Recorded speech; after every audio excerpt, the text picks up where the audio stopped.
Ward number 1 Gandhigram વિસ્તાર Aksharnagar main road ઉપર થોડા દિવસ પહેલા આ અકસ્માત થયો હતો, જેમાં ડ્રેનેજની જે ઢાંકણાની ફ્રેમ છે એ તૂટી ગઈ હતી અને ગંભીર અકસ્માત થયો. અને કાલે 12/9 રોજ એ ઈજાગ્રસ્તનું મૃત્યુ પણ થયું છે, જે ખરેખર દુઃખદ સમાચાર છે.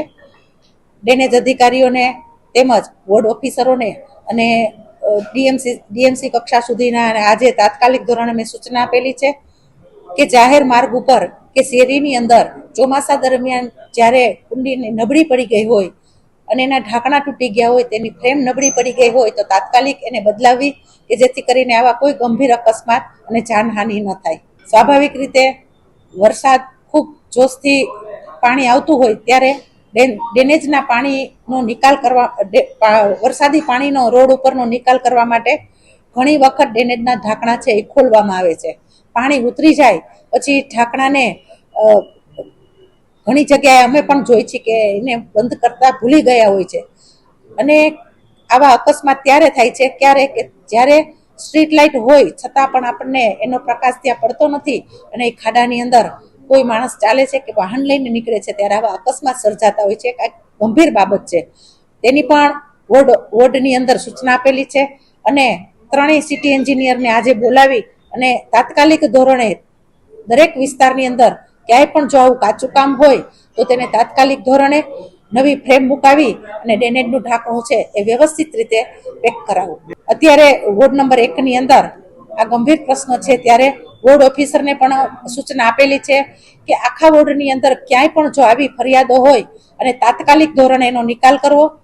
કોઈ જ્યારે ફરિયાદ ઓનલાઈન કરેલી હોય અને એનો ફરિયાદથી નિકાલ ન થયો હોય તો તાત્કાલિક ધોરણે દરેક વોર્ડની અંદર આ ડ્રેનેજના ઢાંકણાની ફરિયાદ જે પણ આવેલી છે એનો તાત્કાલિક ધોરણે નિકાલ કરાવો. ફરિયાદો આવે છે એનો નિકાલ પણ ડ્રેનેજની કુંડી અત્યારે રહેણાંક વિસ્તાર વધી ગયો છે, જેથી કરીને ડ્રેનેજનું માપ હોય એનાથી રહેણાંક વિસ્તાર વધી ગયો એટલે ડ્રેનેજની કુંડી આમ જોઈએ તો અત્યારે ખૂબ નાની પડતી હોય છે.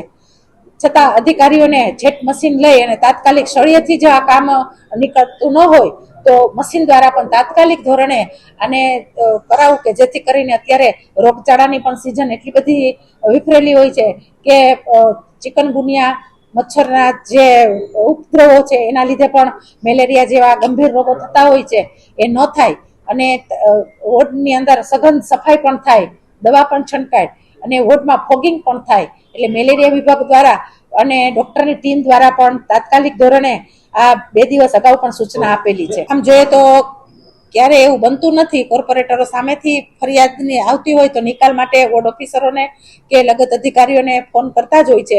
પણ આવું જ્યારે બનતું હોય ત્યારે સ્વાભાવિક છે મિટિંગ જ્યારે થશે ત્યારે અમે કોર્પોરેટરને પણ સાથે રાખીને આ બાબતમાં કહેશું કે જે ભાઈ ક્યાંય વિસ્તારમાં આપની ફરિયાદ જ્યારે કોઈ કરતા હોય તો એનો ફોન રિસીવ કરવો અને જે પણ કંઈ ફરિયાદ હોય તો આપણા વોર્ડની લગત ફરિયાદમાં તાત્કાલિક નિકાલ થાય અને પબ્લિક હેરાન ન થાય તે પણ સાવચેતી રાખે.